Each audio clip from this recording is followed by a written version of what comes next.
Hi, Judy. Hi, Jillian. How are you? Doing well. How are you? Uh, I've been up all night, so I'm kind of whacked. Oh, well, yeah, that'll do it for I sure. fall off the screen. You'll know why. I'm on the floor sleeping. Okay. Thanks for the heads up. Hey, I talked with Paul today, the new guy at the neighborhood, whatever it's called. Oh, neighborhood services? Yeah, Okay. I think he's going to be maybe a good asset. He seems eager to learn stuff, but he didn't follow up with me, so I don't know what happened. Shall I just call him again tomorrow? Yeah, I would for sure. Put it on my list. Okay. And what do you do if you have a question that's not germane to any of this on the agenda? I just have a procedural question. Uh, Procedural pertaining to OSAC? Yeah. Well, actually, it's just yeah, I'm curious about something. Uh, Should I just ask it? I mean, where do you ask that? I would assume you could ask it at the OSAC meeting. I mean, is that like new business? I think it would depend on the question. Is it a quick answer question or is it more of a discussion based question? I think it's sort of a quick answer question. Okay. Is it something I could answer? I don't know, but I'll ask you Okay. while we're waiting. Um, I'm trying to figure out if on Friday afternoons when all the packets are all the packets coming out for all the committees that have meetings the following week or just OSAC? And then the next week it's someone else. How does that work? So as far as I know, Friday afternoons, the packets are submitted for all boards who meet the following week. So for example, this week would be OSAC. I don't know who else meets this week besides, well, city council maybe. But like for example, they wouldn't have Parab's meeting agenda out on the Be- same Friday they would have OSAC's out. Because they meet a different week. Yes, Yeah, yeah. that's how I understand it. Okay, so like I'm just hypothetically, if Para meets on, let's say, Wednesday, so does their packet come out the previous Friday? Oh, you know what? I only work with boards who meet on Monday, so I really don't know. The reason I Judith or Tim, do you have insight on that? My No, I don't. understanding that the deadline for getting information into packets is always Wednesday at noon for the next week. So if there's a board meeting on Wednesday, I would expect they would have to have their packet information in by that Wednesday at noon the week prior. oh, Did that answer your question, Judith? no, it actually uh, it just doesn't make sense to me to get a packet like this on Friday night when we meet on Monday. I don't understand it because there's two items in here that are obviously submitted by other parties, these plans and so on. Why don't they come out on if there's this much stuff, why do we have to get it at the last second? I don't get it. If there's this much stuff that's pre-printed and you could send the agenda on Friday or whatever, but why can't we get it with a decent amount of time to ingest it, think about it, write down questions? Yeah, that's You should Yes. run for council because that is often what we say. Council gets its packet on Friday afternoon / evening, and sometimes it's hundreds and hundreds and hundreds of pages. yeah, And for Tuesday. I feel you, and we have till Tuesday. And also we're expected to have any questions into by Monday. So you can tell what my weekends are like, but You know what? you bring up a good point. I Maybe have it to needs to tell you, change. I have to tell you a funny story about that. The year I wanted to run for council, I attended that meeting done by the city clerk by Judy. Mhm. And she's going through, to do this and you have to do that and you have to be ready to do this, blah, blah. And when she hit that statement, your packet will come out on a Friday.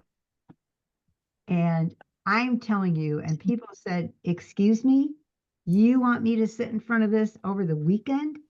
I have a family, I have a job, whatever.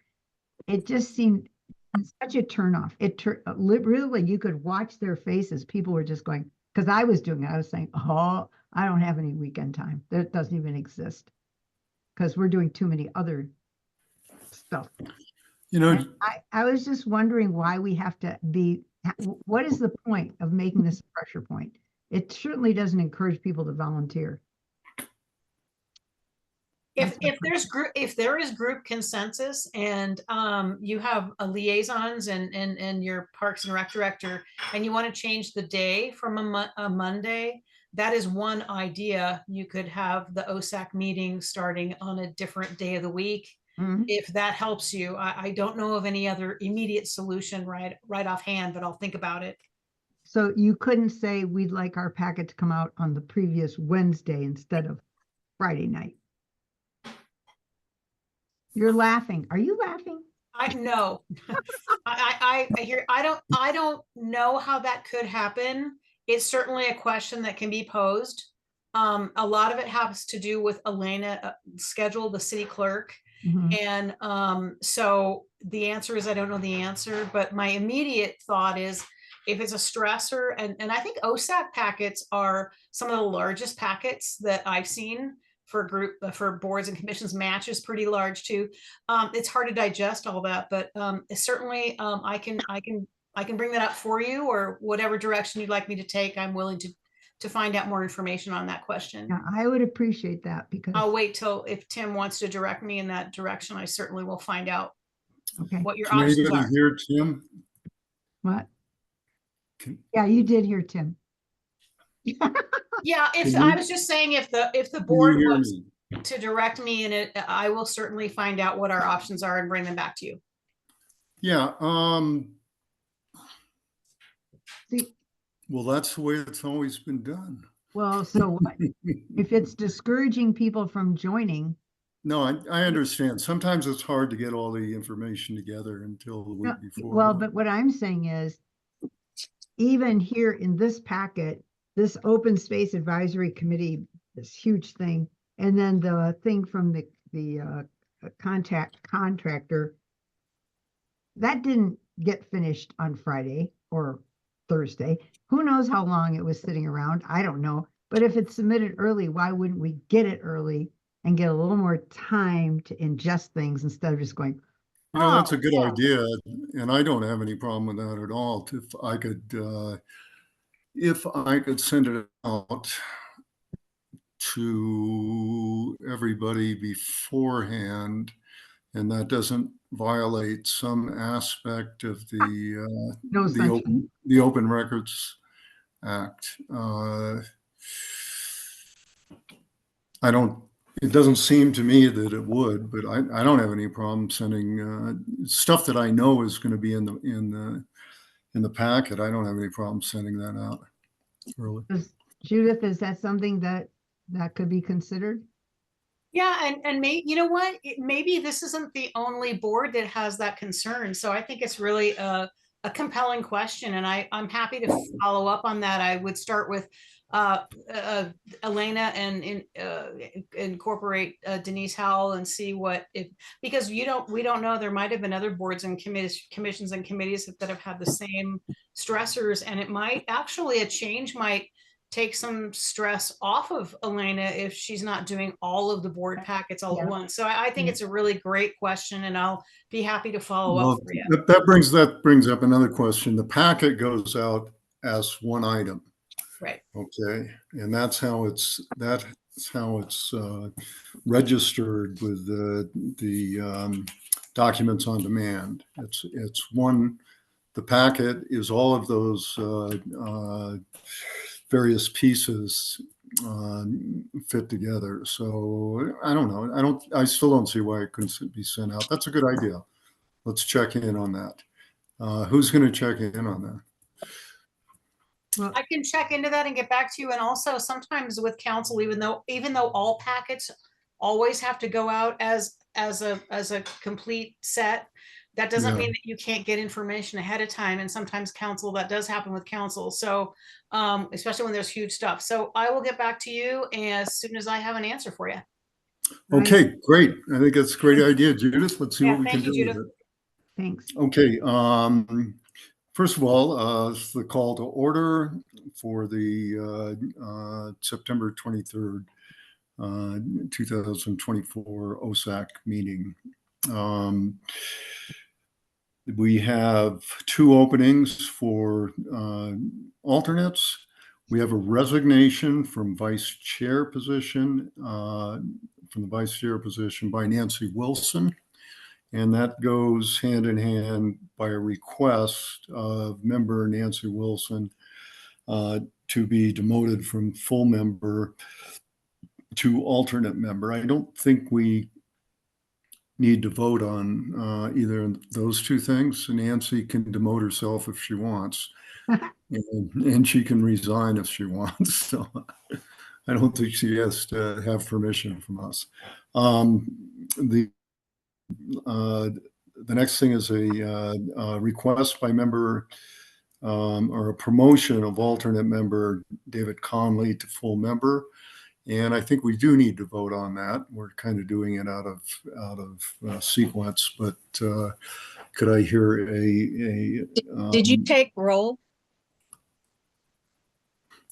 No, I didn't. Okay. You want to do that? Sorry, I did miss that. I mean, does that need to happen before we do any voting or whatever? I'm not sure how often we've done this, but let me go ahead and do it. I'm Tim Beeson, the chair. Judy Karnak, are you there? Yes. Cheryl Klein, Here. Robin Kovats, Here. TJ, I'm here. Andrea Sutella.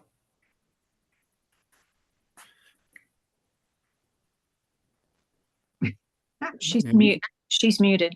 She's trying. I think we can all attest that we see her. Oh, can you hear me? Yes, Now, I yeah. can hear you. Okay, sorry about that. I am here. You're there. I'm just on a Okay. weird device tonight. And David Conley is on the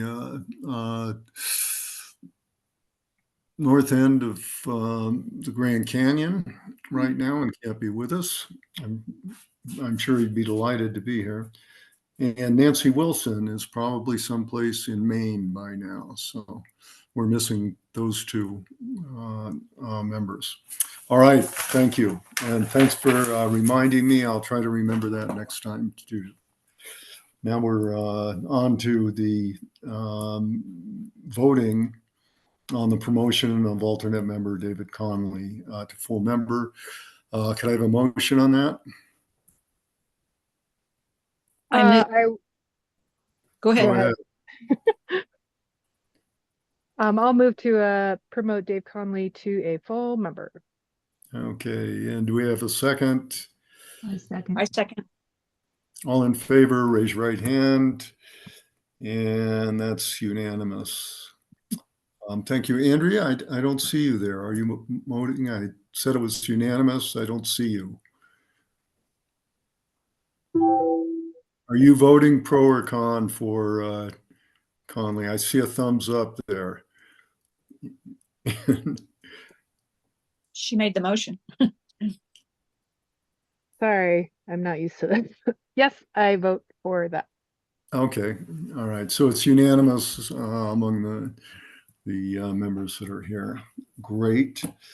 Approval of minutes. What's going on here, Jillian? Do you know? There are no minutes from anybody. There aren't, because we didn't receive any revision requests from the hybrid meeting that we had back in July. So the city Okay. clerk didn't know what edits to make on the minutes because they weren't approved at the last meeting. So she really needs to hear from OSAC what you want changed, because there were a lot of revisions that were requested, and I was able to jot down 2 of them, but I know there were more than that.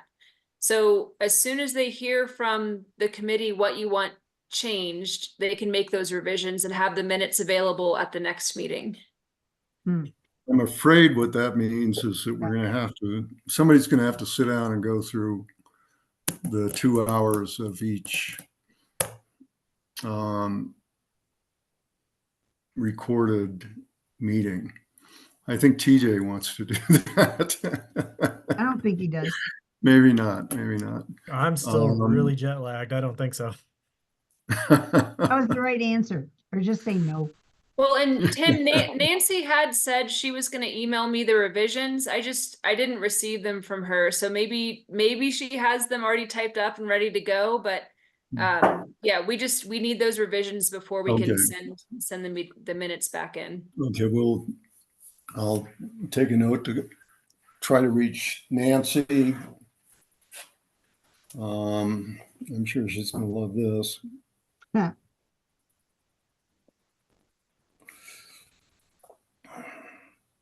I know I have a few.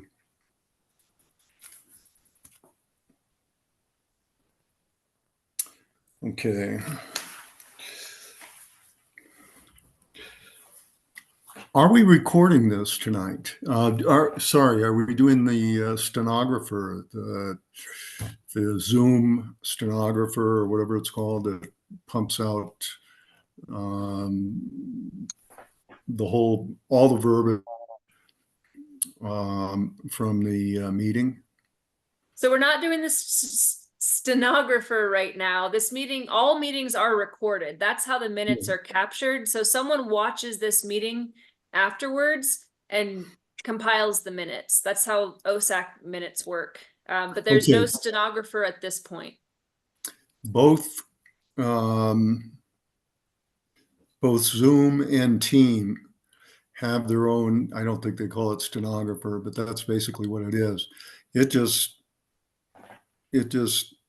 does a voice to writing as the recording is made, and then pumps out the full verbiage in written form for the whole meeting. And then we could plug that into an AI tool, and it would turn out the meetings, and it would be probably a lot more accurate. And maybe, I don't know. I think we ought to try it, though. It would sure solve a lot of problems with this stuff. So maybe we can work on that next time. Have you guys considered having a OSAC secretary who takes minutes live? That's what Parab does, and their minutes are usually pretty spot on. That's what we used to do, but those of us who have done it, it's like hours of work. Okay, yeah, it is a lot of work. But I just wanted to think- throw that out there. I think the other problem with that is if you're trying to pay attention and contribute, and you're also trying to type and get everything in, it's Right. Well, this would be an automated process. It seems like a pretty good idea. Anyway, I'll look into it for the next time. Maybe we can work on that. Okay. Well, we don't have to approve the minutes. So agenda review and public comment. Does anybody, well, there you go, Judy. I think you've already made your comment, and it's a pretty good one, and we'll see if we can do something on that. Anybody else have any comments on the agenda? Is there anybody waiting to make to say anything about a non-agenda item? All right. We do have Steve Harris as an attendee, but he's Right. later on the agenda. Right. Will be in the agenda coming up. Okay. Reports. Let me get back over to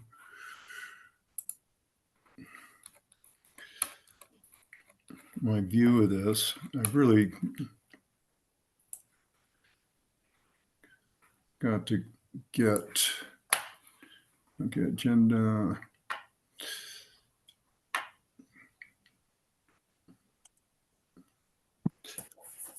Excuse me. This isn't numbered the same. Okay, we didn't have anything from the Parks and Recreation Board, so there's nothing there. So we can go on to new business, and hopefully I can actually pull that up here. The first thing under new business was the budget presentation. And we don't have to go through that in gory detail, but I'm sorry, I just lost my ability to see this stuff. Okay. I don't know how much time we want to spend on this, but it's pretty easy to go through, and the numbers are in there that have to match up to some degree with the budget that we see with Nicole. And we have some nice pretty pictures of what we've accomplished this year. Hopefully there will be another picture of the repair on by Traction Trail Works. And then we've got a list of goals for this year. The goals are, first of all, the grant match for phase 6. Unfortunately, I can't see anybody. Are you guys seeing my screen? I'm Mhm. trying to share the PDF. Okay. Yes. Tim, are you seeing this? I am not. Okay, because I have the goals and accomplishments slide up right now. Yeah, I've got it.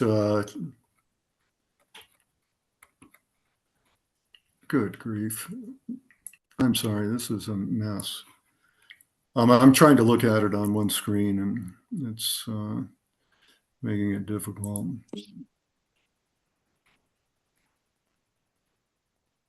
Okay, so about the only thing I really want to go through in any detail are the goals. And the goals we've got are, first of all, can everybody see this now? Yes. Okay, the grant match for Creek Walk, and that's just that keeps sliding over from the previous year. So it has $138,000, but that's just a $138,000 credit that slides over from the previous year. And hopefully one of these days we will actually provide that money. That money is a grant match on $500,000 from what is it? It's the Pikes Peak Regional Area of Regional Area of Governments. We need to acquire the missing partial for Bill Bauer, and I just threw $30,000 in here. I have no idea how that's all going to come about with our discussions with Larry Rose, who owns that area. Hopefully it'll be a gift, but we might have to make an offer on that to get this moving along again. Replacement of remaining Wildcat Gulch stairs on Iron Mountain. I threw $30,000 in there, but I guess Remfee is saying it's going to be 5 weeks of work. I don't know if that's for a whole crew or what. Do you know what that is, Jillian? That they quoted 5 weeks for their whole crew. It's an extremely technical project. The remaining stairs that need to be replaced. They're in decent condition right now. Yeah, they're in decent condition. They can stand up for another year or two, but probably not more than 2 years. I don't know. I would like to get. That's going to be a lot of money. I would like to get a second offer on that, if we can do it without going through a whole bid process. I don't know. We may have to talk about that. Anyway, goal number 4 is sending people to COSA. Did anybody sign up for COSA? For what? No.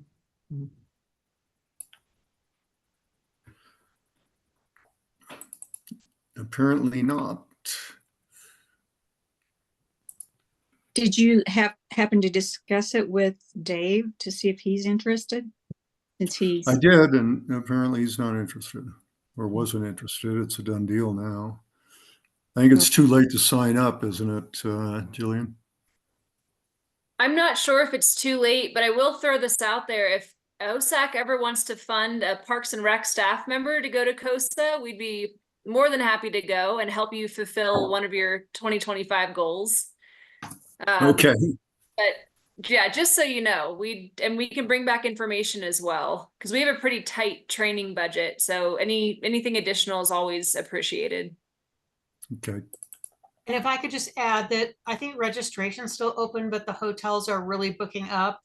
The main hotel booked up like in days. So just so you know, let people know that. I'm sure you can find something, but it may be a distance from the convention. Are you going, Judith? I can't go this year, and that's why I sent you that email, because I was really sad, because let me tell you, that was one of the best conferences I've ever attended. I had so many wonderful connections that were made. So I am looking to go next year. Jillian, is that something you might do? Yeah, I would love to go to COSA. I agree with Judith. I think it's one of the most beneficial conferences that the state offers, especially for anyone involved with public land management. So it's a great conference. When is it again? Isn't it just right away? Yeah, this weekend. I think. It's in 6 days. It's in 6 days, yeah. But for 2025, I would like to go, but it's an election year. There's no chance. Too much work. Okay, on the second slide of 2025 goals, and I can't see anybody when I'm going through this. We have construction on Black Canyon, $100,000. I'm hoping that's way high, but I suspect it is. But we don't suffer for estimating too high. We have a problem if we estimate too low. So there's not much point in estimating low. Goal number 6, to get one major new property through gift, purchase, or grant.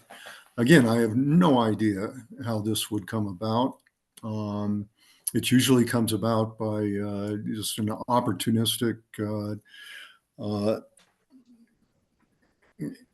event of fate, and that will probably be what happens here.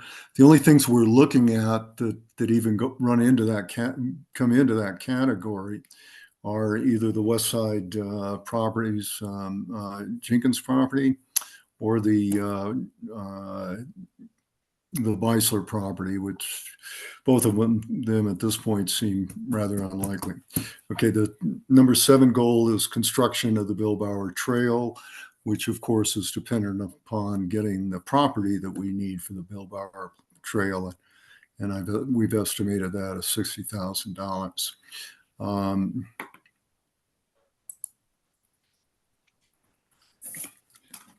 Anybody have any questions on this or more information that they want? Okay. This is what the chair briefs to City Council every November, and the chair is pretty good about stamping OSAC stuff. All right, so next item, we've got, oh, this is interesting. Well, kind of interesting. Red Mountain Northern Escarpment. If you look at that slide, that's from that book we put out, the evaluation of open space parcels in the NRME. That stands for North Red Mountain Escarpment. So it's the northern side of the runoff, or the rock runoff from Red Mountain.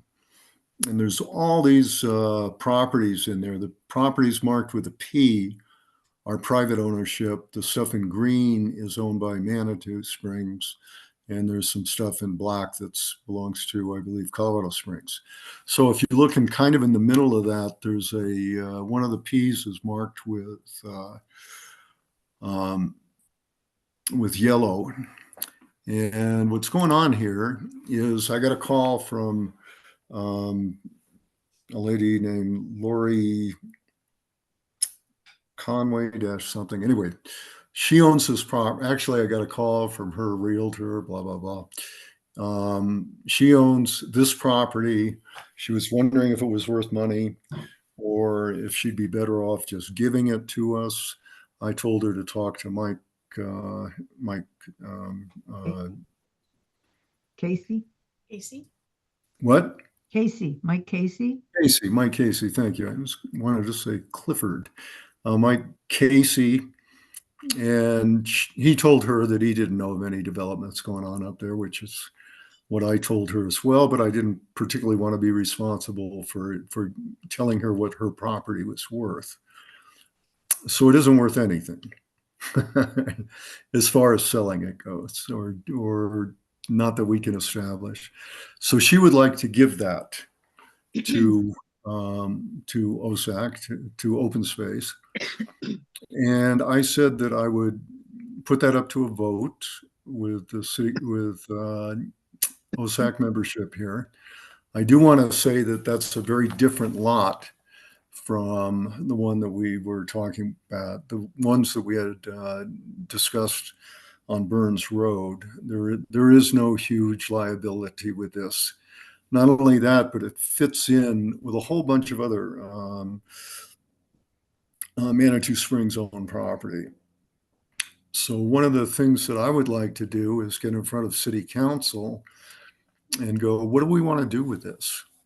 You know, I've brought this up before and said somebody should be sending letters out and all that kind of stuff, and it never went anywhere. I think Judy, Judith, I think you sent that over to planning at some point, and it also disappeared there. So I would like to bring this up with City Council, and maybe we can discuss this. Maybe I can discuss this with City Council and get a resolution from them whether we really want to do with anything with these properties at this time. Any comments on that right now? Yeah, Judy. I have a question. Why would we want this property? Why do we want this property? Well, because it kind of fits together in this patchwork of properties that is contiguous to the Red Mountain open space. So if we got enough of this together to be a significant chunk of property, we'd be adding acreage to the open space, to the existing open space, which I think is a good thing. And whether or not it would ever be any trails or not, I don't know, but it isn't a huge liability, and it does provide some safety from anybody buying it. And it also, we have to be in there doing maintenance on this stuff anyway. Okay, we've got to go in there and do fire prevention. We've got to go in there and do noxious weed stuff. And the more contiguous this stuff is, the more it makes sense to have people in there roaming around trying to get this. I'd like to see us get this whole area and add it to the Red Mountain open space.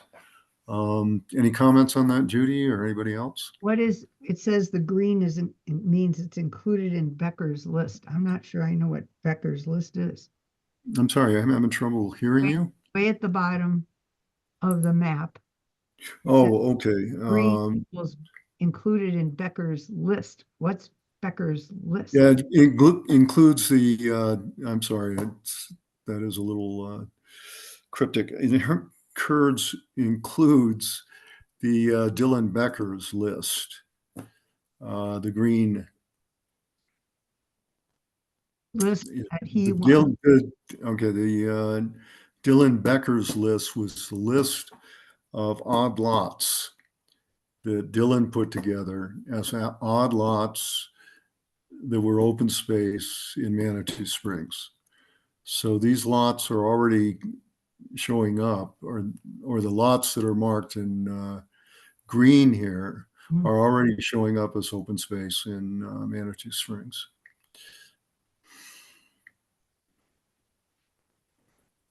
But they're privately owned. Yes, Pardon? they're privately owned, those lots? Some No, of them, those are the lots. The green are the lots that are owned by Manitou Springs. Oh, okay, that's what I was trying to find out. Okay, so we're spending some time on this, but we got to take care of it. We either say yes or no to this woman who wants to get rid of these. And in And- this case, I think we should say yes for the reasons I've already gone through. Anybody else? I have a question. Yeah. Tim, I'm sorry I missed this at the beginning. Are we talking about only that one that's marked in yellow? Mhm. Yeah, that's it. That's like 5,000 square feet. And it's being offered for free? It's being offered for free. Yeah. Uh-huh. Why wouldn't we take it? Yeah. If it's not much of a liability, as you said? It's already in an area that we have, A lot. I think 30 or 40 lots already in there. All those green ones, yeah. Mhm. So if we can start linking those together, we'll end up with a significant amount of property in there. I'd like to make a motion that we accept this property as a donation. Thank you. I'll And second what's the name of the property What's the name of the property? It's or the owner? the name of the owner. Okay, just a second. You're going to force me to do this. Well, Lori Conley. just for the minutes Yeah. that somebody's going to do. Oh, gosh. Oh, if I can. There it is. Lori Faber Condon. How do you spell the last name? FABER-CONDON. Thank you.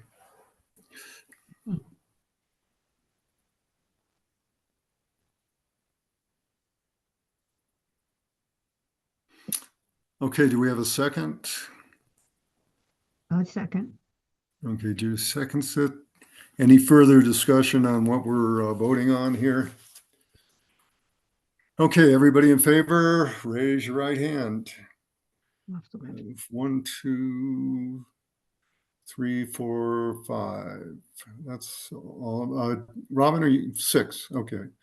6, is that right? Mm. Yeah. Okay, it passes by a vote of 6-0. Thank you. I'll push it forward. Not exactly a big deal for us. So that's the new business. Moving on to old business, we have the same old question with Creek Walk Phase 6. And Judy, you heard anything about that? Not a word. Okay, one of these days we're going to have to go talk to the city engineer and see what's going on there. Do you have any further information, Jillian? I don't, but I do think it would be helpful for Andrew to be in the next OSAC meeting, just for like a 5-minute update, because I don't have any project updates on Phase 6 either.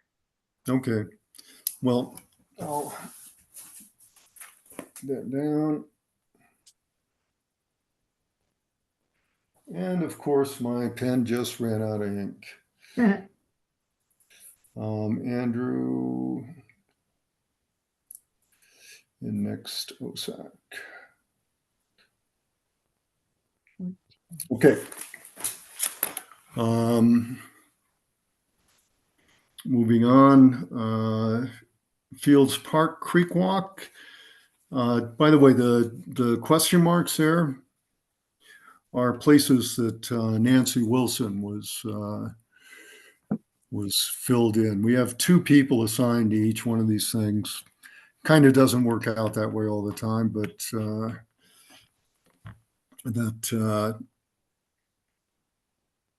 at some point we need to go through and let me get back to everybody. We need to go through and say, okay, we're going to slip this person in where Nancy used to be. And I think with Judy, I don't know, this is going to get interesting at some point, but it's not, I don't think it's tripping anybody's trigger right now. But when it gets going, it's going to be an interesting project. I guess we'll just leave that open for now.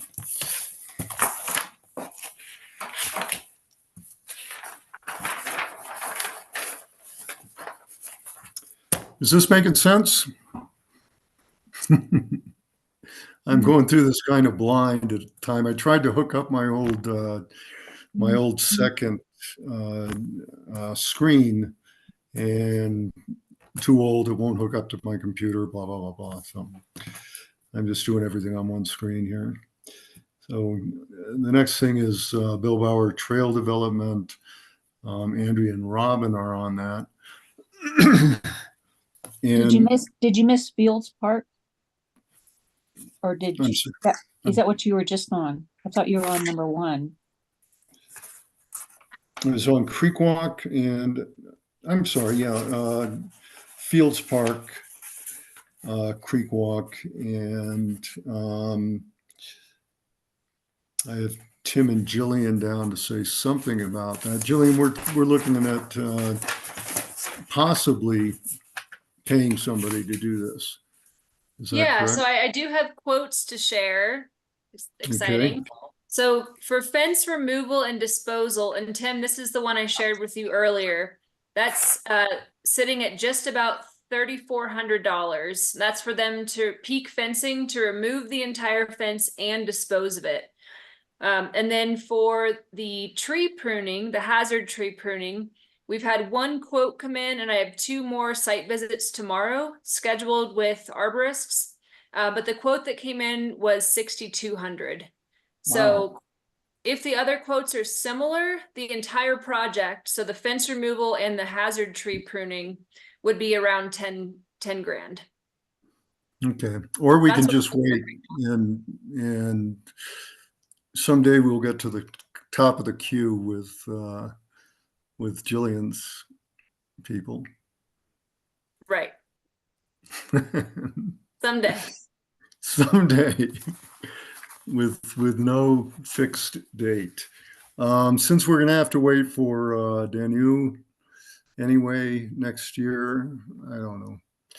What do people think? Do they think it's worth paying for this and getting it done with, or waiting and maybe having to pay for it later and getting it done? I would say maybe put it off if I think you said, Danu, yeah, the parks were busy and that she didn't want to deal with it. So I say if that's something we can put off, and if our arborist, something happens and we get it cheaper later, I say we put it off. Okay.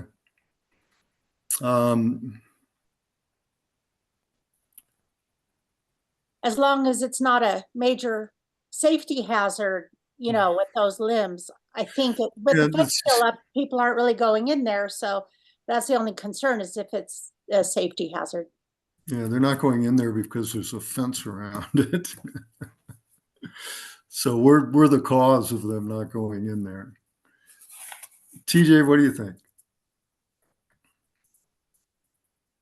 I'm more than happy to just kind of wait. I mean, it sounds like we shouldn't even try to make a decision anyway, since we're still waiting on quotes anyway that are coming in tomorrow. So, or at least the site visits for it are coming in tomorrow. So we don't have all the information yet anyway. Okay, I think we've got to pretty well nailed down to something just under 10,000 bucks. But okay, so sounds like the quorum is to just let this go for now.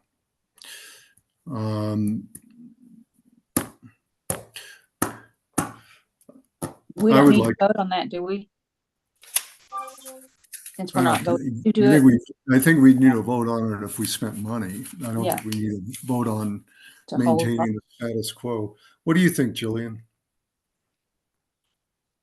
I would love for OSAC to pay for this. But I am being honest, our arborist division has a pretty big project list ahead of them with trees that are in significantly higher decline than the trees that we have at 0 Becker's Lane. So I couldn't even give an honest guess for when this would be something we could get to right now. Okay. So it could be beneficial to just get it done now, but we're happy to wait if you guys want to wait also. Okay. And we had already decided that OSAC was going to cover the charges for removing the fence, right? Mhm. I believe so. Yeah, I believe that's the case. So really, our added cost is $6,200 to get this done. So let's meditate on this until next month, and we'll take it up again. All right. Since everybody's excited about it. Ah, Okay. Thanks. Let's move on to Bill Bauer, which has an interesting twist to it in that somebody came to Jillian and was asking what OSAC is doing. They thought we were down there building trails and stuff like this without contacting the neighbors, the neighborhood. And Jillian explained, I believe you said that that wasn't the case. And it isn't the case, primarily because we can't do anything right now. But it might be a good time to reach out. And I think the lady that was interested is going to want to reach out and come to one of our meetings as well. At that point, I think we'll just explain where we're at. And the question kind of becomes, and this is one that we had last time. I know TJ that you were against going down there and just putting in a path because we'd end up having to remove that path. But I don't see how we give the neighbors access to that without having some sort of path in there. They got to walk down there. So I kind of feel like when the time comes, that we need to put a path in and allow so that the neighborhood can get down in there and see what they want to do. TJ? Well, you've pointed out that there's a little bit of sticking with the route and the ownership of it. I have a question. You keep on talking about purchasing additional property down there in order to make that happen. What happened to approaching people for easements? Yeah. The problem is that, first of all, the property itself ended up way up on the side of the hill, pretty close to the next person's property on the side of the hill up there. So we really have a lot of property to make up. I went and talked to Larry Rose, and I said, hey, this turned out to be a lot more property than we were anticipating.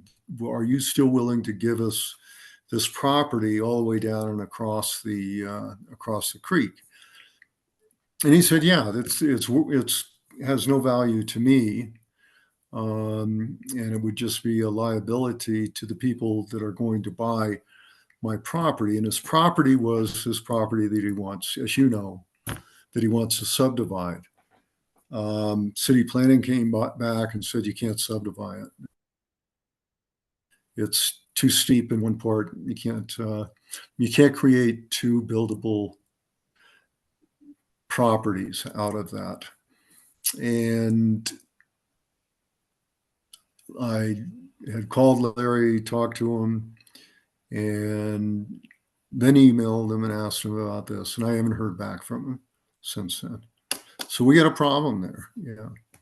And hopefully Larry's going to help us solve that problem by either giving us that property as he originally stated. Of course, the situation has changed where he's not going to be getting as much money for one property.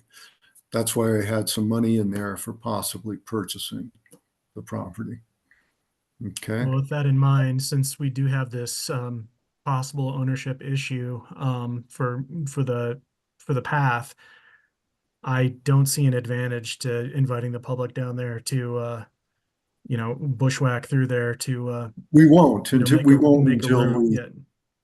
we won't until we have a solution to the other problem. Of course, yeah. So you're right. It isn't something that's pressing right now. The other problem is pressing. Especially if this other person is interested in what may or may not be happening down there. I want to make sure that all of the ducks are in a row before we start involving the neighborhood. Yeah, I agree. Yeah. Right. I don't think we should do anything until we get a resolution from Mr. Rose. I So have a that's it. question. Go ahead. I guess for Jillian, I think Jillian talked to this lady. Did she give some concerns? Can you tell us more why she was contacting? Yeah, she was concerned that we were going to build a trail through that property without any public engagement process. That was her number one concern. So I guess maybe there's word going around that OSAC is interested in putting a trail through that property, but she was under the impression that things were already moving forward with plans for trail construction. And I let her know that we're not going to build a trail without a proper public engagement process. Right.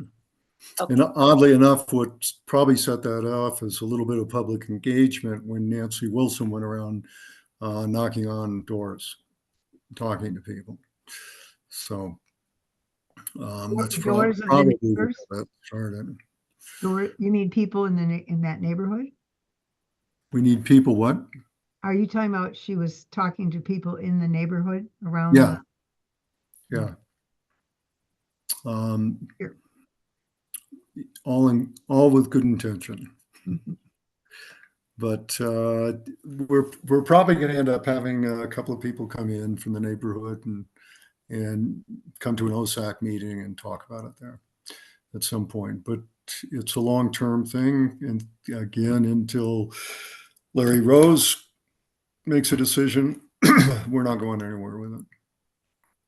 Okay. And there's not much point talking to the neighbors about what we're going to do with it if we don't have the property. We don't know what we're going to do. Yeah. Mhm. Okay. Black Canyon open space. We got a little bit to talk about here.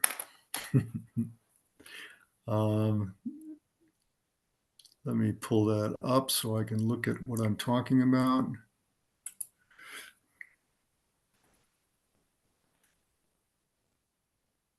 Page 19. That helps. Creek Walk, Status, Fields Park.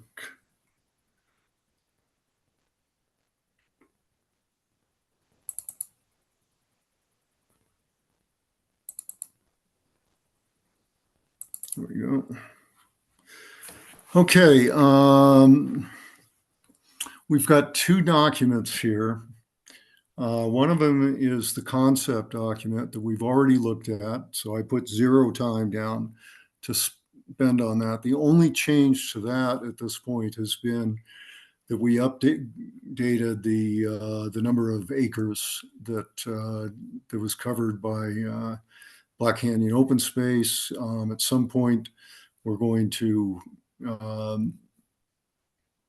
in some way, incorporate not just there's 31 acres in the green part there, our original purchase. There's another 4 acres in the old, what was the Westside LLC property. And there's another 3 acres in that, those 2 lots down below. Actually, it's just 1 lot down below. There's actually 3 acres. So we have 38 acres in that. But the next thing on our list is we have the concept document, and then we have the new piece of work here, and that's the Streamline Master Plan statement of work. And I don't expect, I put a note up front in the packet saying nobody's expected to slog through this. But if you go down to page 7 or 8,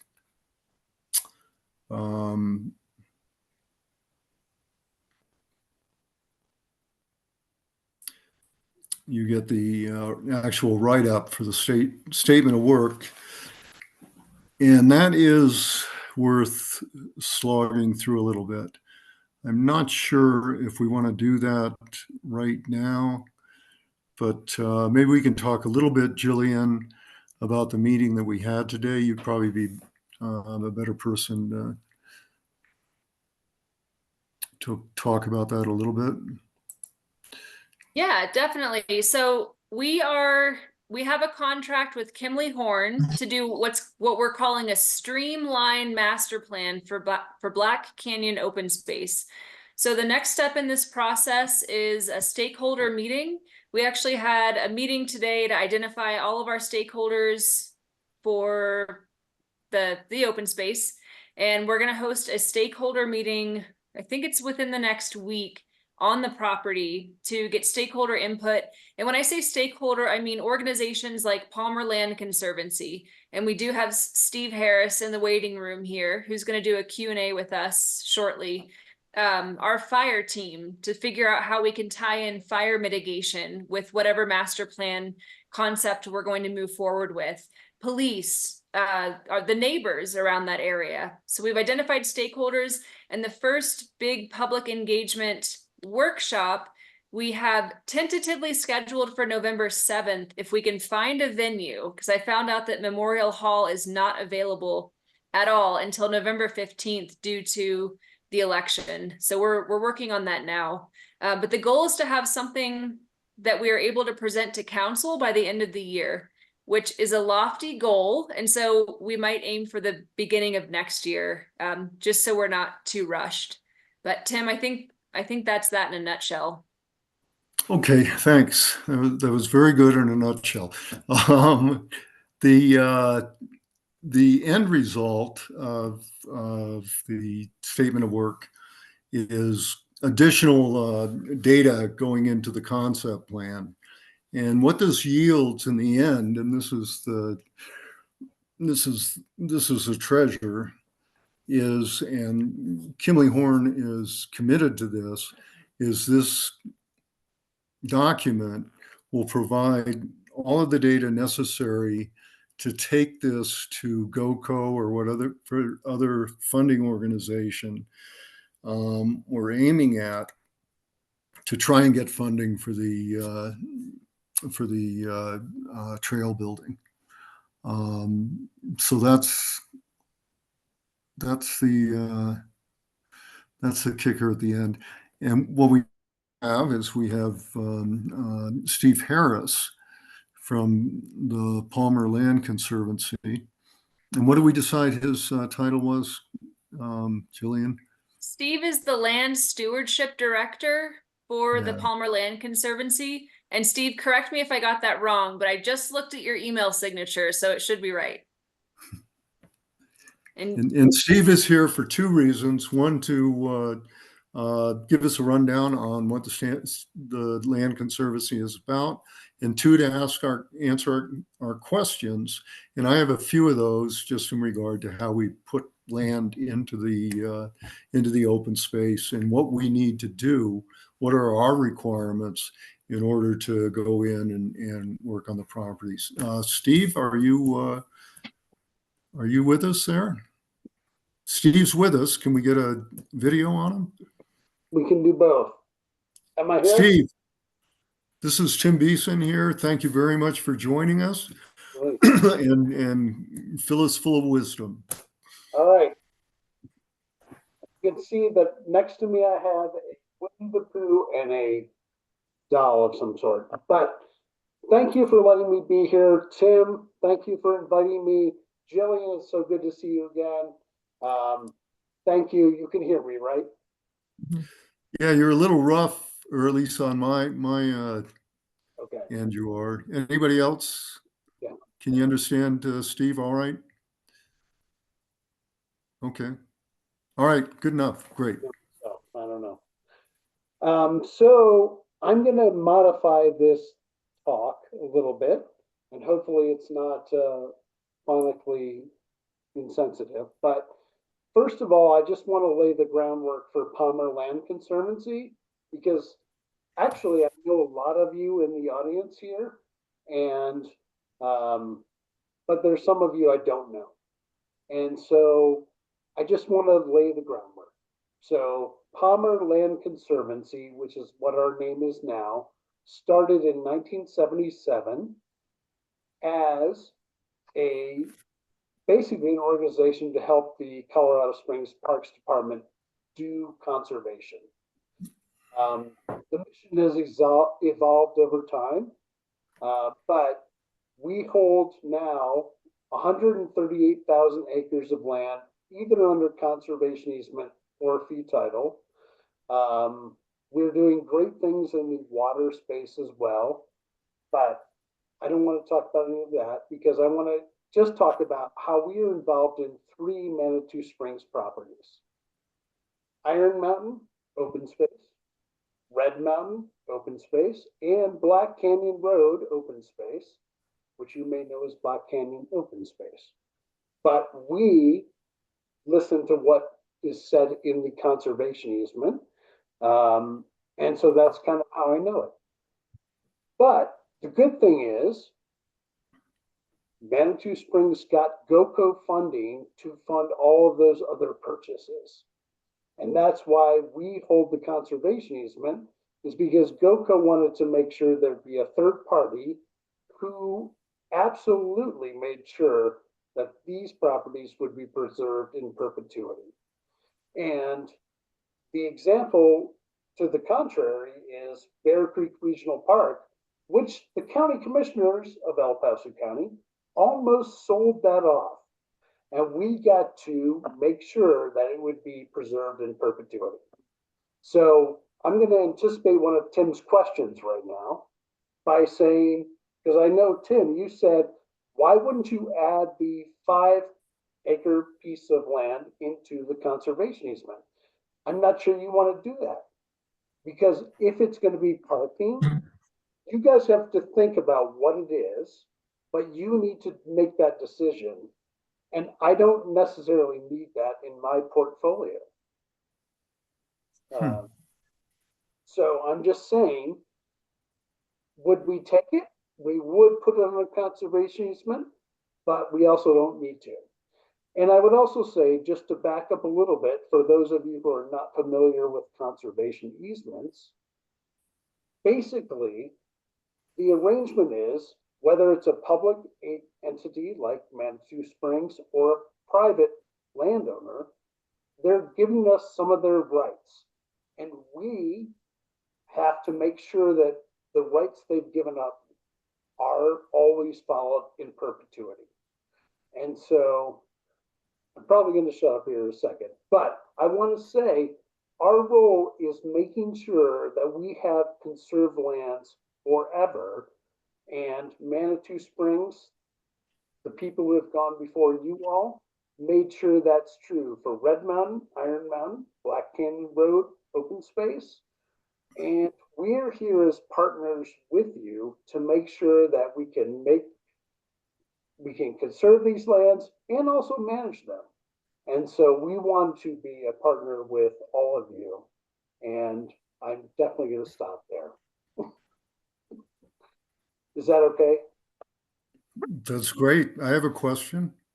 Sure. Yeah, that's an interesting comment about our added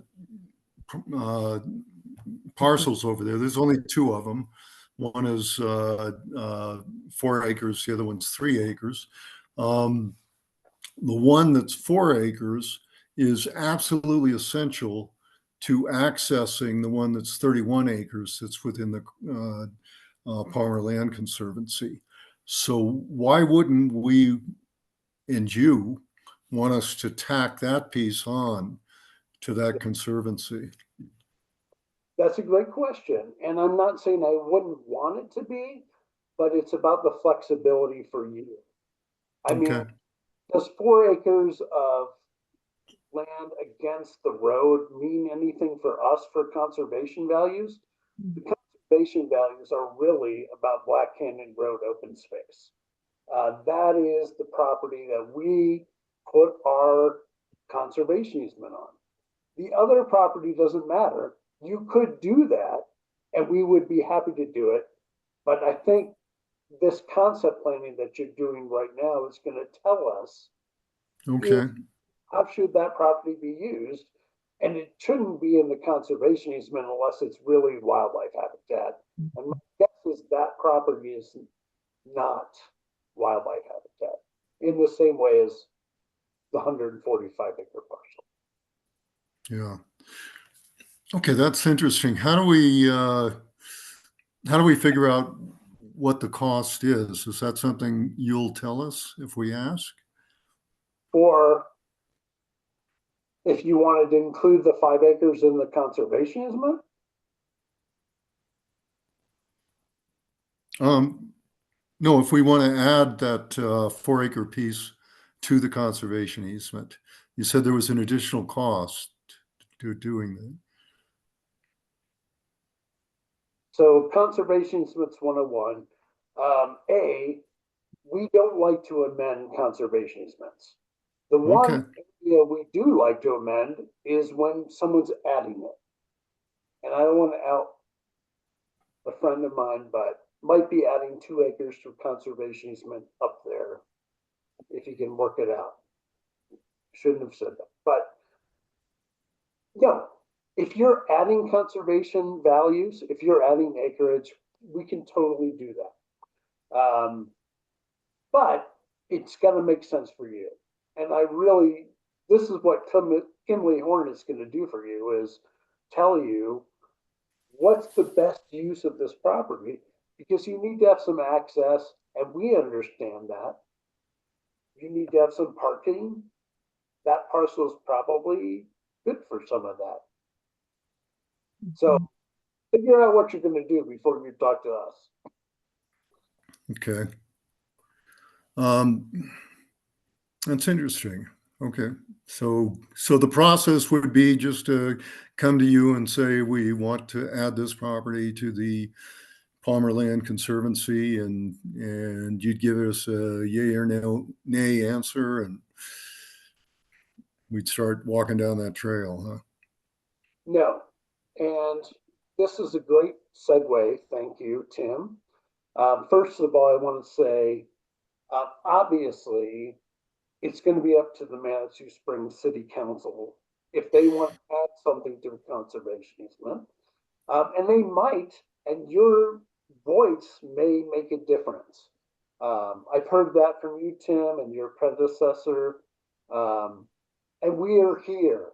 We would love to conserve Manitou's properties in perpetuity. That's what we do. So absolutely. But you also have to think through what's going on and what do you need these properties for, and make a decision. And that's going to come to Kimley Horn. But I would love to put all of Manitou Springs under a conservation easement. And that's not going to happen. And I would not love that, because I would have to be the one going around and enforcing it. And that's not what I want to do. But we are here. If you get donations of land, yeah, we are the strongest protection ever, because my organization, Palmer Land Conservancy, will be there forever to make sure that those restrictions are followed. And Okay. so, yeah. All right. On the my other question, and somebody can jump in if they have something, is what do we have to do now that we're preparing to do construction up there, or we will be next year sometime? What do we have to do with regards to Palmer Land Conservancy? That is a great question, and thank you so much for that segue. So first of all, what I would tell you is, so we are involved in enforcing the terms of the conservation easement. And by and large, the conservation easement is tied to a management plan. So there is an existing management plan for Black Canyon Road open space, as there are for Iron Mountain and Red Mountain. Right. So the biggest part of the process is making sure I at this point, but my successor, perhaps, we are involved in the process of actually approving that master plan, which your city councilors are. This committee is involved, but we have a role to just look at it too. And we may have some comments, but generally, we know you guys are doing the work and we trust you. But we'll review everything, we have to. Okay. So once that master plan is approved, if something is in the master plan, then it's good to go. If it's not, then you have to come talk to us and ask us. And we advise at all times, just come talk to us. Because the last thing I want to do is hear about something inadvertently and then be like, well, did they tell us about that?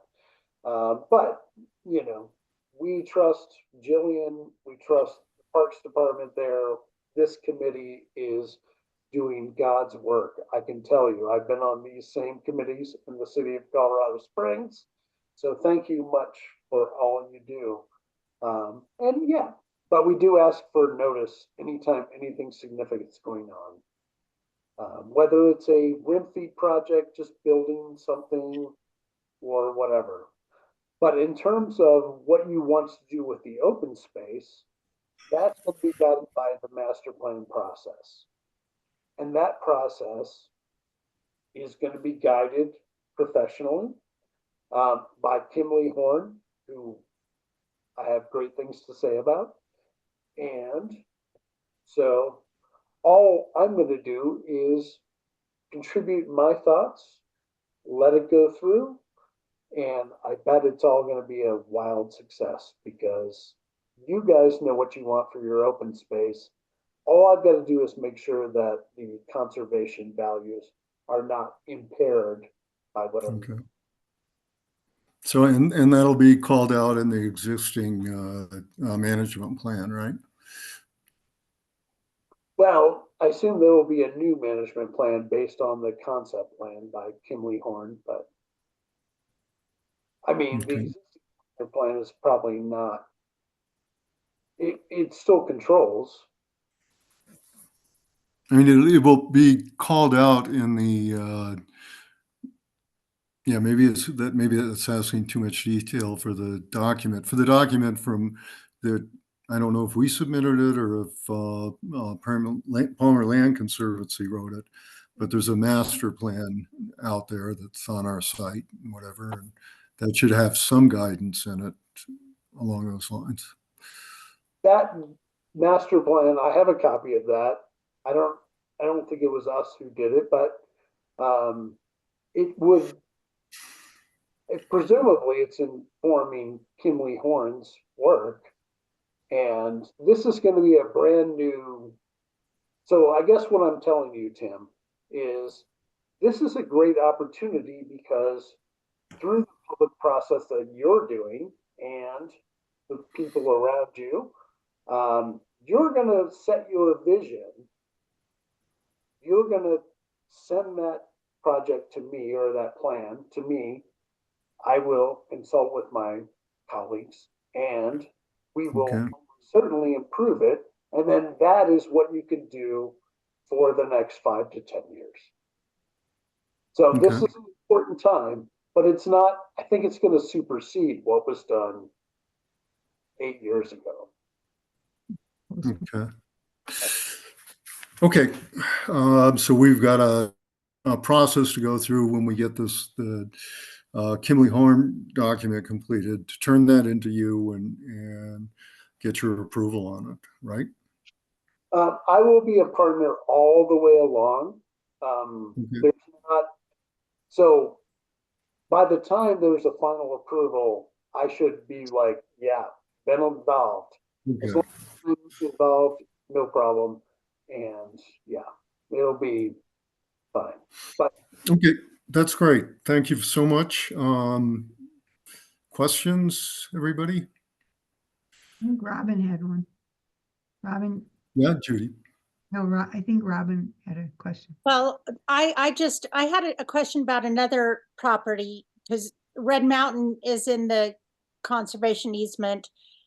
But is there a map somewhere that shows exactly what portions of Red Mountain? Because, you know, when we look at Red Mountain, we see all of Red Mountain, but legally there are chunks in there that we just saw that are owned by private people.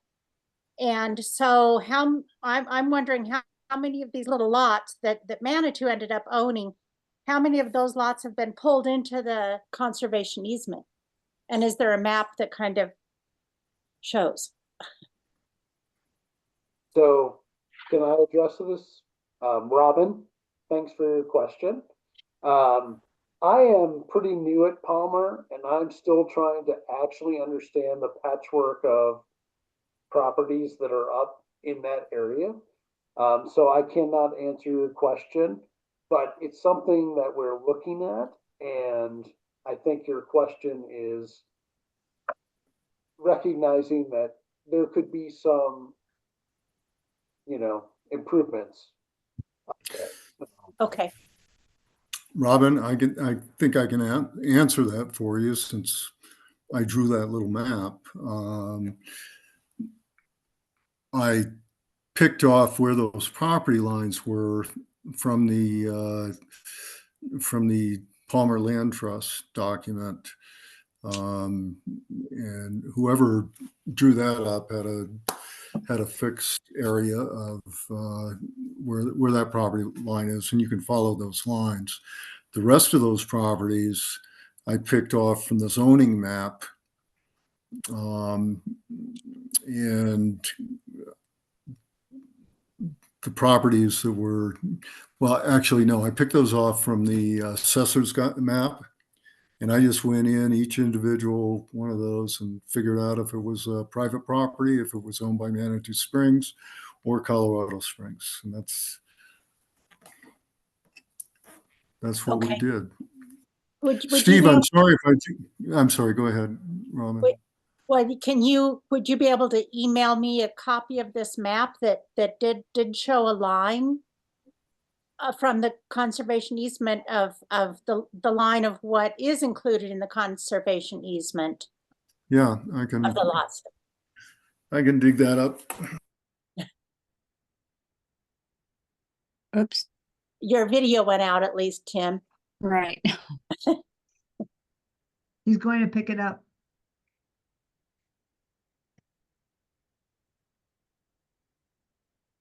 So is Steve still on? Don't see him.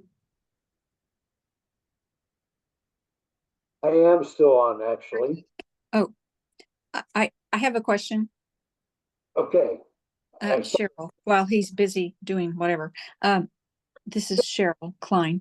And I wondered, I heard you say something about you're new to Palmer Land Conservancy, but also I thought you said something about handing this off. Did I hear that wrong? So I am new to Palmer, in that I'm almost approaching my second anniversary. I'm old to Palmer, and I was actually on the board from 2005 to 2008, roughly. But I am definitely staying with Palmer. And, one thing we are trying to do at Palmer, among many other things, is to really engage with our community partners, particularly our government partners like Manitou Springs. It's been so nice to work with Jillian. I've been trying to get more integrated with the city of Colorado Springs, Bear Creek, actually the El Paso County parks. But I would love to know how you guys feel about e-bikes. And no, I really don't want to know that. Well, But you have to make your voices heard, whatever you want, because that's one thing that is irritating me, and I'm sure it's irritating you as well.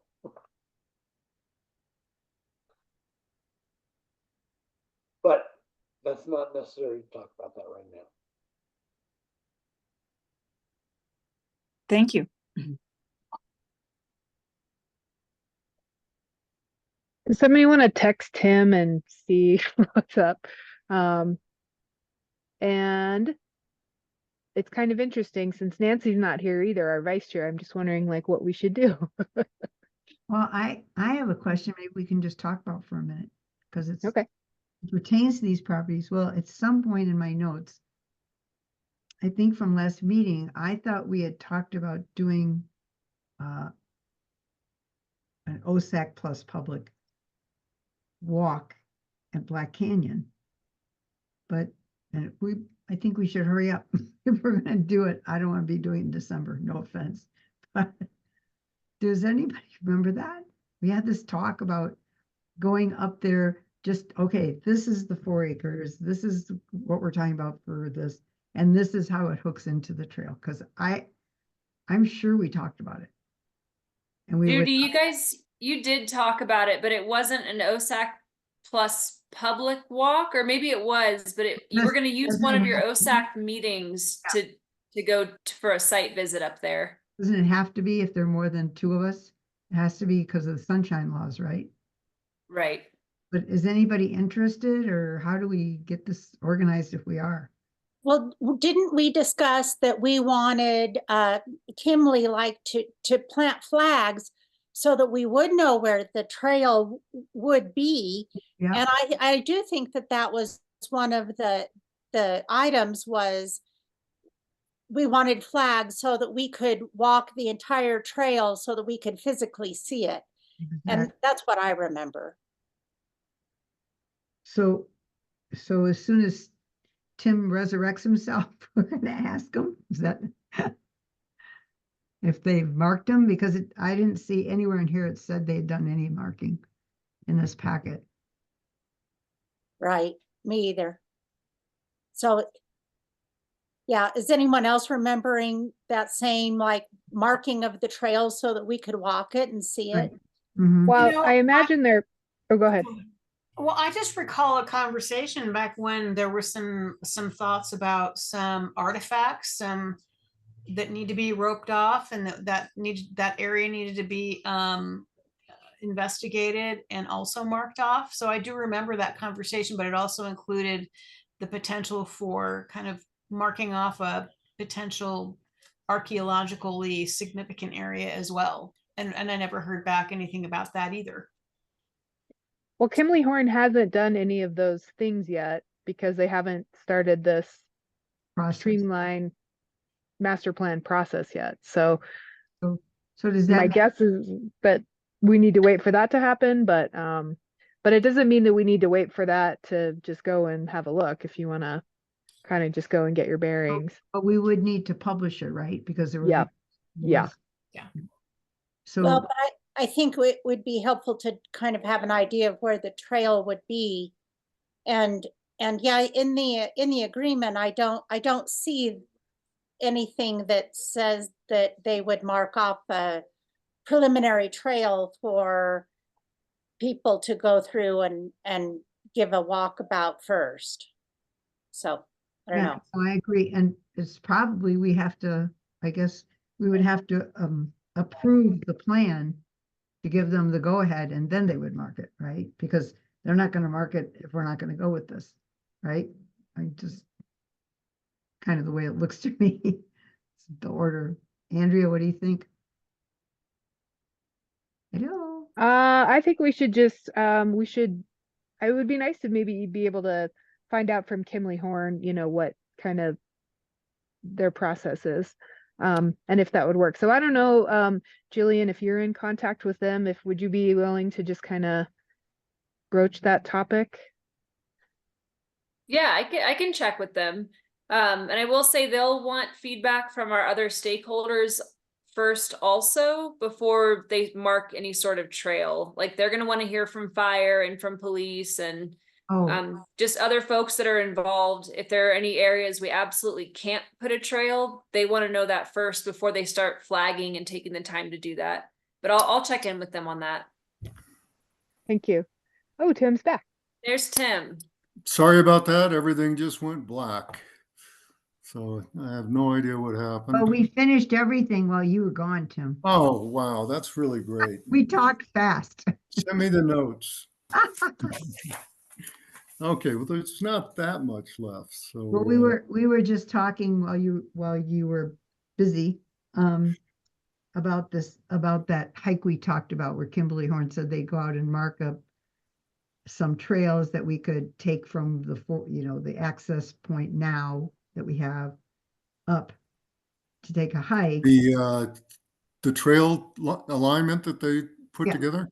Yeah, Well, that's in the yeah. concept document, the first document that was in our packet there that we'd already gone through. But the question is the process that we have to approve the proposal, and then they would go ahead and mark it and mark off the possible artifact areas.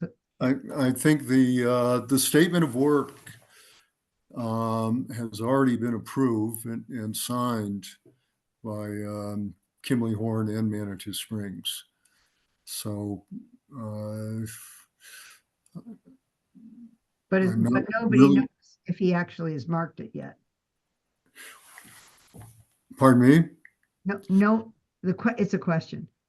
Is it a fact that he's marked it, or we're waiting for them to mark it? Because last meeting we talked about it and you said somebody would go out and mark us. Oh, okay. Yeah, no, that's going to happen on the 7th, right? Of what? Jillian, they're going to take us out there and take us on a walk through the property, right?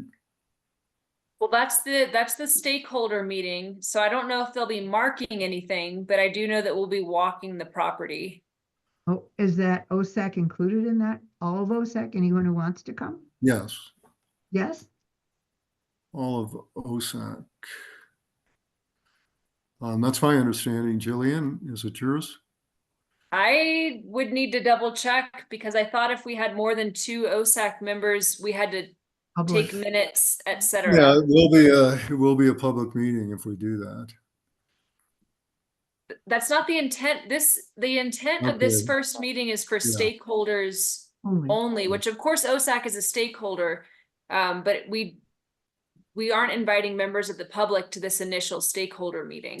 Right. So We that don't want to means- have to do That that. means only 2. Sorry, I misspoke. It's not for everybody. So only 2 OSAC people can be on that hike, right? Yeah. Right? If they want. And that'll probably be the last day I have walking anything for a little while, because I'm going in the next day for a knee replacement. So You have a lot of stairs at your house. pardon me? I said, you have a few stairs up to your house. Yeah. Yeah. Yeah. Okay, so so that means we don't have a date for an OSAC group to go up there. To walk the property. Yeah. I'm sorry, we were supposed to have that coming up. Well, yeah, because And- I mean, things are gonna start, weather's gonna get a little iffier all the time and so on. And I was just thinking it would be great if we could get up there, if we settle on a date, if it's marked, of course. If we settle on a date, then we can publish and be still okay. And then go. But if we keep putting it off, I don't think we're gonna get anywhere. I think we need to find out if it's been the proposed trails that he was talking about are staked, or when he's gonna do it, so we can go ahead and Yeah, plan. you're right, Judy, and I did have it in my mind that this was the walkthrough that we were gonna do, but I think we're mixing up two things. I need Yeah. to talk to Stephen to see, because I had originally talked to Stephen that we needed to do a walkthrough up there, tape the trail, do the walkthrough on it. And somehow that slid into this stakeholders meeting. Yeah, but it's not the same. It's not the same, no. So Jillian, I will call Stephen and see if I can set something up on that. I may not be able to attend it, but everybody else can, so. we'll wheel you up. That's not this Stephen from the Palmer Land Trust. That's the Stephen from Kimberly Horn, right?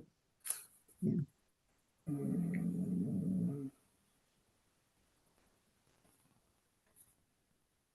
Do we lose him? I'm here. Okay, thanks, Judy. Appreciate that. I'll see if I can work that out with Stephen so that we do that. That's going to have to be a public meeting, of course. So that could turn out to be a little bit more than what we have in mind. I don't think he heard your question, Judy. What? I don't think he heard your Stephen question. I'm sorry, yeah. I just want to make sure the Stephen you're talking about is not the Stephen we just heard from the Palmer. No, Land. I'm sorry. There's a lot of Stevens Kimberly. floating around.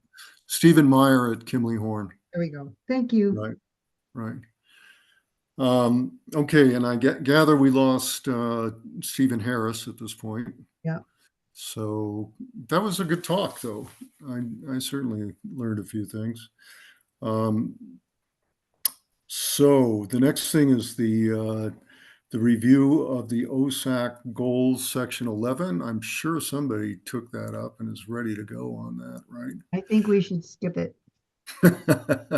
I I make a motion that we delay this till next meeting because it's. I think we're going to skip it, but somebody needs to pick that up at some point, or maybe we need to spread it around a little bit. But think about it. Oh, I won't be here. I'll take it next time if nobody comes leaping forward to do this. All right, so existing maintenance, and this is labeled Andrea and Tim, but it ends up being who's ever working, whatever. So Iron Mountain, I've got Andrea and Jillian down there, and Andrea can take up most of it, and Jillian can talk about the washout up top, if that's okay. Andrea? Yeah. Oh. Well, all I really have is that I did have a conversation with Shanti Toll Okay. with Manitou Trail Cats about that project that would hopefully repair the critical edge near the top of the Wildcat Gulch stairs. So he said that he was interested in collaborating on the project and but it would probably be something that would be a next spring thing. They're pretty much winding down for the fall. Yeah. Okay. Yeah. So that's where that's at. And then yeah, and I can follow up with Jillian on that. Okay. Yeah. If it lasts, that's great. If it doesn't last, it's not so great. It's getting thin up there, but it's getting thinner and wider. So at some point we got to take care of that. And Jillian, congratulations. You finally got the contract signed for the washout. Well, I think you helped a lot with that, Tim. So thanks for being the hammer on that one. But yes, Traction Trail Works is going to start remediation on the Iron Mountain washout at the end of October. So their projected start dates are either the 29th, the 30th, or the 31st. And the project will take about 3 weeks. So that section of trail will be closed and pretty much inaccessible for about 3 weeks at the very beginning of November. And let's just hope we don't have snow. Right. No, don't say that. Say we need snow. What about Red Mountain? Jillian, I have you down for that. Do you have something to say about Red Mountain? No. I don't have anything for Red Mountain. No. Red Mountain looks pretty good. There's certainly, it's certainly a lot nicer to hike on along that edge on the eastern side near the top. They've got a 6x6 in there, I guess 12 feet wide, 12 feet long, that is giving a great deal more support on that. I think that's going to continue to be a problem for a while. You know, here's something off to the side.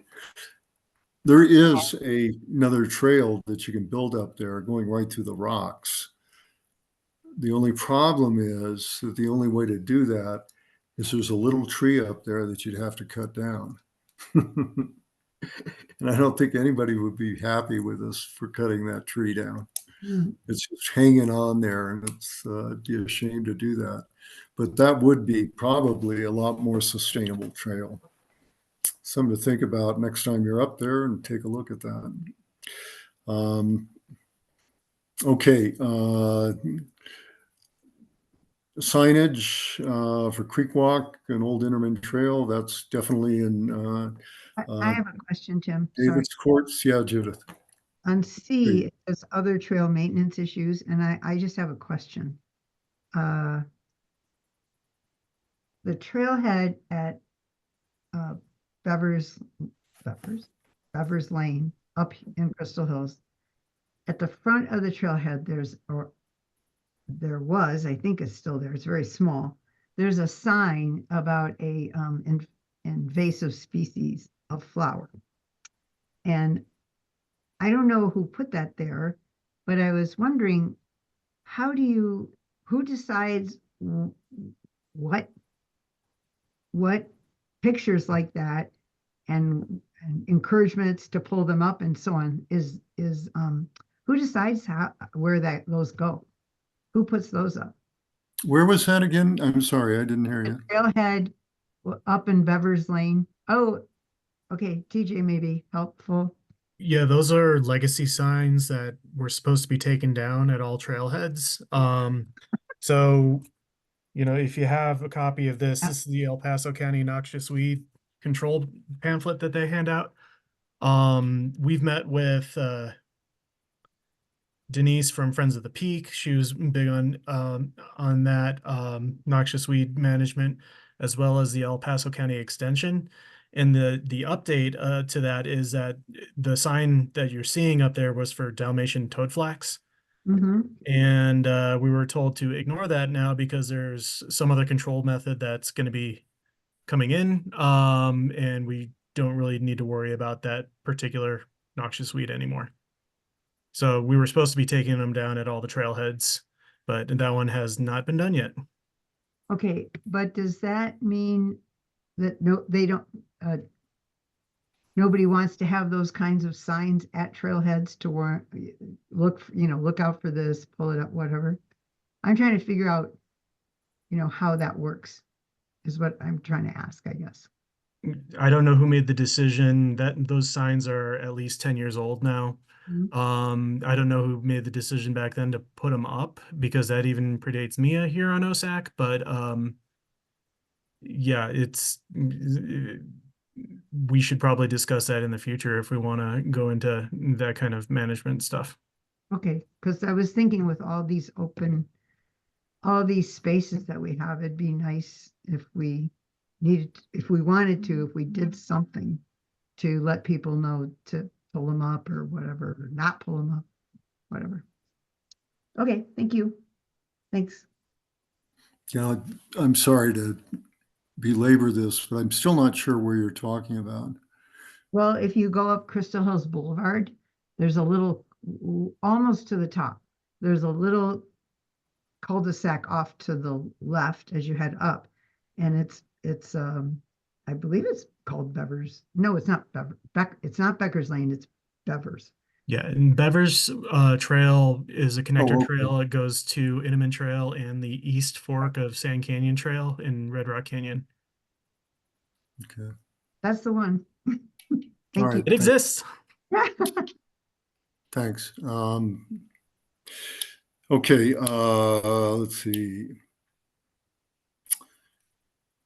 Number 8, Burns Road parcel donation. I was going to have David talk about that. I'll pick that up for a few minutes. There's not much to talk about. They overruled us. City Council overruled us. They decided that they would accept that that piece of property as a Manitou Springs property. I don't think that means that it's going to be any liability to OSAC or to open space. You're agreeing with that, Judith? I am, and I was hoping to speak briefly on it after you speak. Go ahead. Well, I just, as your council liaison, I want you to know that council takes your opinions and weighs them greatly. The big thing for us to all know, and this might be a really good thing for a future agenda item, is that there were 3 of us, council members in particular, that really wanted to know what the actual legal liability is when the city says this would be a liability to us. And so I have to give Councillor Wolf kudos for her legal expertise in reaching out to Jeff Parker to ask us to tell us what the liability truly is, and it was very minimal. We also received a number of emails and responses from residents who wanted that those parcels to be donated for open space as a view shed. So that was our thinking, but I went back and listened to the OSAC tape of when you were discussing it, and the big reason for voting to not accept it was that liability issue, which Jeff Parker did a really good job of, I hate to say debunking, but to give us a rational view of what that liability of that donation really means to us. And so that might be something worth having maybe our city attorney come in for maybe a 15 or 20-minute discussion on what that is. And that's one of the reasons why I went ahead and voted for the donation, but I also respect very much your input on that decision. Okay, thanks. In a nutshell, can you tell us what that legal thinking was? Well, as you all know, city council, we are hired by the people who vote for us. So we work, you're our, all of the residents are our employers. I'm your employee. And not always, but sometimes the city has a different kind of take on thoughts like this. And it's our job, city council's job, to make sure that we have 100% accurate information when we are making decisions like this. And so there was some talk about it being a liability that someone could sue the city, for example, if a rock fell on your head or something like that, or so on and so forth. And the city attorney was able to tell us that no, that's tort law prevents someone from suing the city for those kinds of damages. The city also was able to let us know, and they should have let OSAC know. I think that I'm a little frustrated about this because they should have let you know that there were some differences between some of the issues. I like your idea of having Jeff come in and give us. I think it's good, but just there were some CDOT things that are CDOT and up on 24, and so we were able to kind of navigate that. But I don't think that was exactly our reason, but that's okay. No, those were some things that were new to us as council members when we came around to making that final decision. Just so you know, there were a lot of moving parts. So, Okay, thank you very much, Judy. yeah, you're welcome.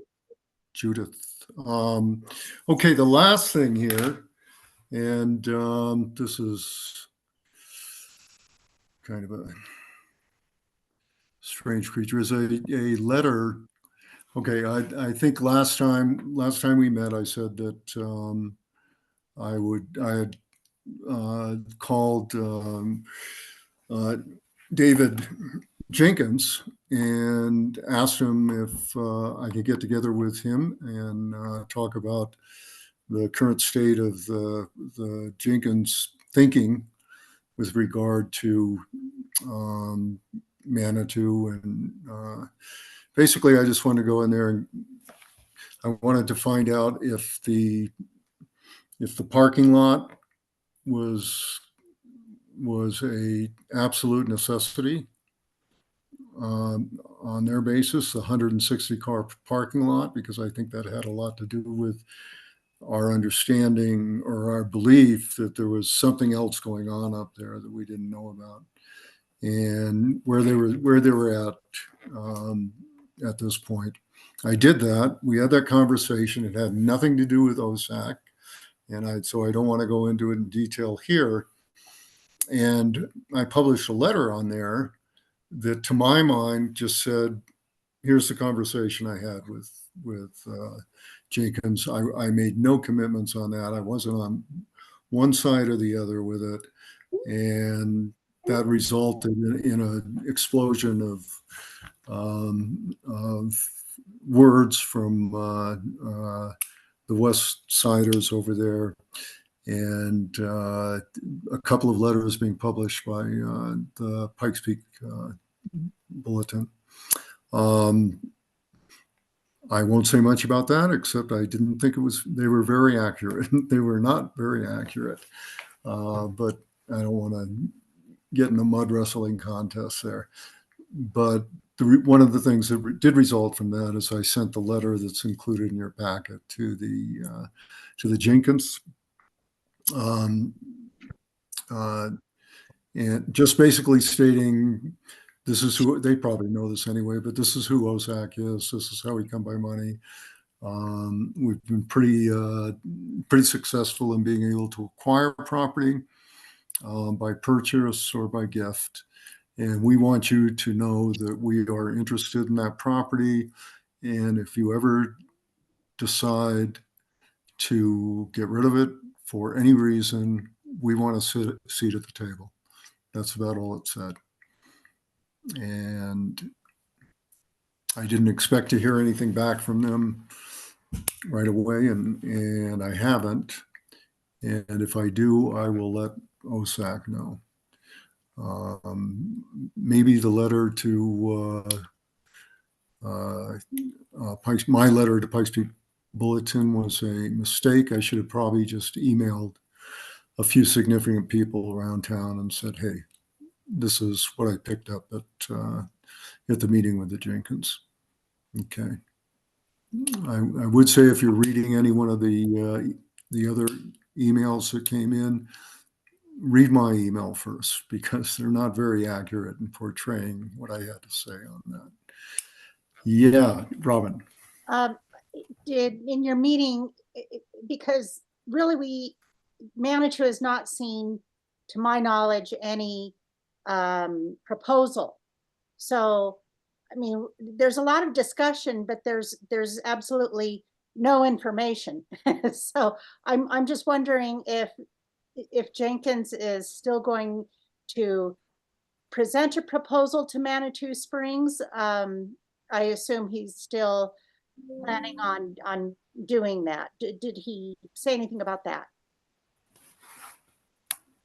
Hold on just a second. I gotta take care of a plug issue. Oh my goodness. That is not plugged in. Robin, the last Okay. I heard was that Jenkins was going to do an internal traffic study. That's all I know. Pardon? The last I heard was that the Jenkins Norwood development was going to do an internal traffic study, and that is all I know. That there isn't any other. Okay, here's what I learned.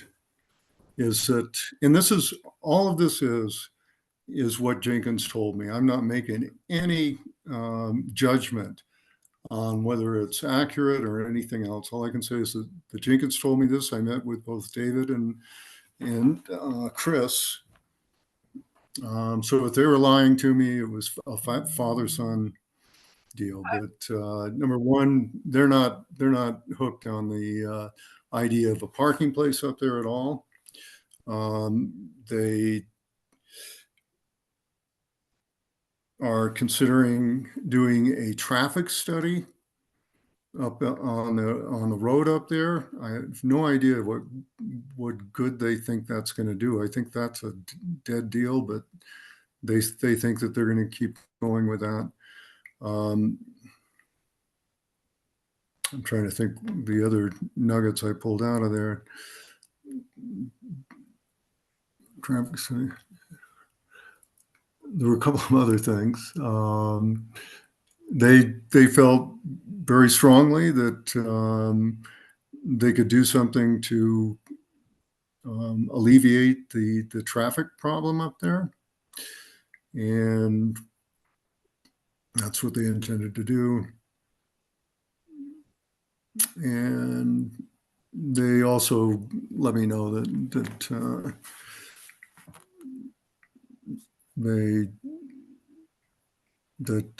David Jenkins actually considered doing the 35 house build up there in a moment of pick. He was not happy with the result, the attitude of people up there, but he stepped back from that, and his son talked him down from that idea, and they don't intend to do that anymore. So it's that's it. They're continuing to do a study up there, and that's about all I got out of that. And my letter was simply an explanation of what I heard up there. Not any alignment with the Jenkinses or anything like that. Anyway, the only important thing to OSAC is, or potentially important thing is, I hopefully got the idea across that we do want a seat at the table if there's any opportunity to purchase or receive that property in any way. And maybe I've got a good enough relationship that they'll take me up on that, at least at the level of a conversation. That's it. That's all there is to it. Okay. Jillian, do we have any director's comment?